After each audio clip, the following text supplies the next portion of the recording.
Bienvenue dans cette vidéo viso dans laquelle je vais vous montrer comment créer un plafond avec des rampants par la méthode, par la triangulation, et par la même occasion vous montrer donc une nouvelle fonctionnalité de la version 8.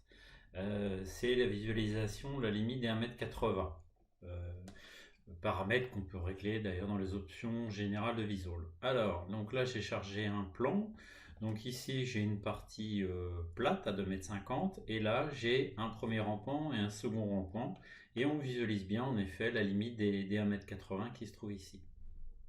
Alors, en 3D ça donne ça, voilà, vous avez ça, d'accord, voilà. Alors je vais repartir de zéro, donc je me remets dans ma chambre 3, je vais dans l'onglet Objet, Plafond, et là je vais cliquer sur Définir.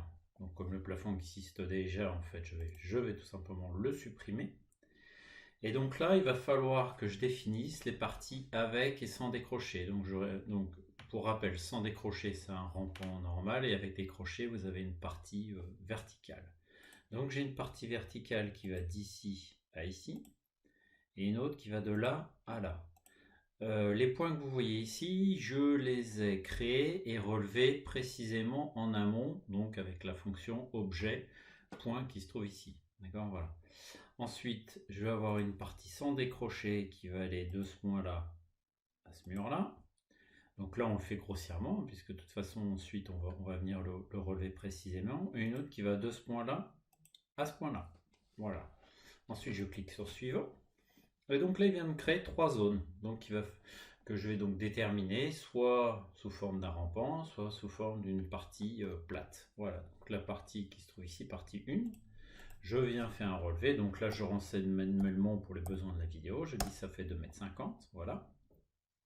Et ensuite, donc, je vais passer sur le premier rampant qui se trouve ici, donc je coche rampant, je lui dis que c'est parallèle à ici, donc là il m'indique le sens de ma pente. Je renseigne le pourcentage, enfin le degré de la pente, 45 degrés, voilà comme ceci. Ensuite je passe ici, de la même manière je lui dis que c'est un rampant, je lui indique le sens de la pente. Alors quand la flèche va dans le mauvais sens, vous faites parallèle A et vous passez sur parallèle et opposé A, voilà, et ça monte de l'autre côté. Je fais 45 degrés également, voilà, je fais suivant. Et donc mon plafond est correctement saisi. Et je vois apparaître la limite des 1,80 m. Alors cette limite, on est venu donc la calculer. Et pour la visualiser ou non, donc vous allez à ce niveau-là, vous cliquez sur limite habitable. Voilà, comme ceci. Ça apparaît et ça disparaît. Pour régler cette hauteur, vous allez dans Accueil, Visual. Et là, donc, dans les options générales, vous allez avoir calcul surface habitable avec la hauteur limite qui est de 1,80 m par défaut.